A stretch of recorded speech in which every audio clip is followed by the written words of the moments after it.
this is my first poem. It's called Body Of.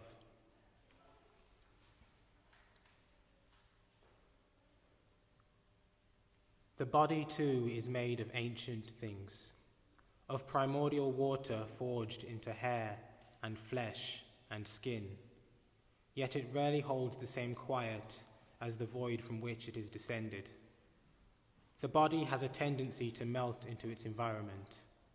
The busy city makes rushing river of its citizens, whilst the temple makes silent lake of its acolytes. In the dark of this empty room, I am made empty thing.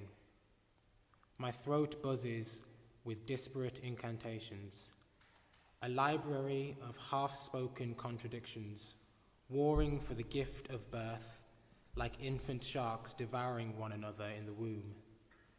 Salt-scarred and ocean-sticky, I open my mouth to speak, to be seen.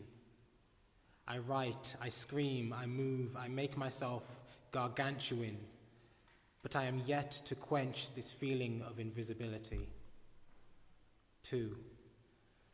The body is too a wild ocean, thin layer of shimmering, changeable mass, hiding beneath it entire worlds unseen.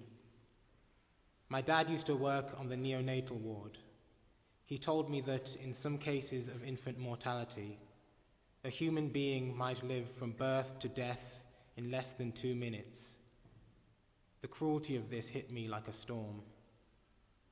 I don't know how it feels to die, but I know how it feels to be afraid. To enter the world, eyes like ripening plantain, hungry for cold and stillness. And yet, it is this desire which kills transformation. Still, I can't imagine the lights dimming so soon after first breath, the depths unexplored, the ocean of self unknown. Do they know that the world is larger than a small room filled with pain and ventilators? Do they know that the blue of hospital scrubs is not flesh? Do they know that they were loved? My dad told me of the surgeons, the anaesthetists, the family praying outside, the parents melting inside, a whole community assembled to bring softness and care to a dying child. And that in those 2 minutes, some of these human beings received more love, attention, and warmth than others do in decades. 3. The body too is a site of claustrophobia and a leviathan. It is a maelstrom of swirling islands crushed into a single continent.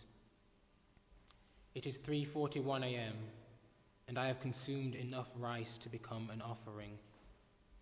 I consider carving open my belly to redistribute the grain into the earth as reparations.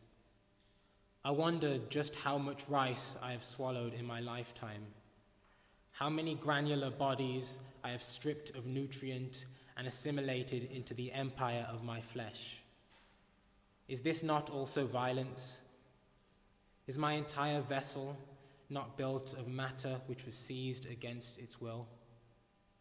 A song in my wrist tells me that I am heavy water, that I drown every friend or lover that swims in me, that they sink beneath a surface of miraged laughter while rotting in my depths, too polite to share their breathlessness, that I may as well become cold and hard like a glacier to keep them out, to keep them safe. Another poisonous song crawls up my spine, whispers an ancient lyric, attention seeker. Words which scorch and scar and offer no solution. I am bled, shaking as the alkaline sweat cascades from my brow. I have been avoiding mirrors lately, but I cannot escape my shadow. It is draped over every inch of wall and pavement. It is hungry. 4. The body too is a reflective surface, not severed from the soul, but an essential component of it. I have heard anxiety described as sensitivity to the unknowable desires of the other It is the weight of this unknowability which manifests the void, dragging all else in. I do not know how the prism of your eye bends my words, my essence, or my body. It is an impossibly distant glass, so I have no voice to shape it.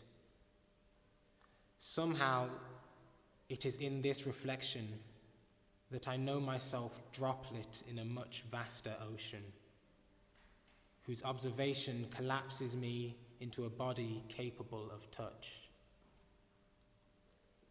To see and be seen is perhaps the most terrifying blessing there is. The body is amorphous terrain, every solid structure built upon it destined to sink, every attempt to contain it empty. And yet we exist here defiantly in the vision of ourselves and of others, unknowable and loved.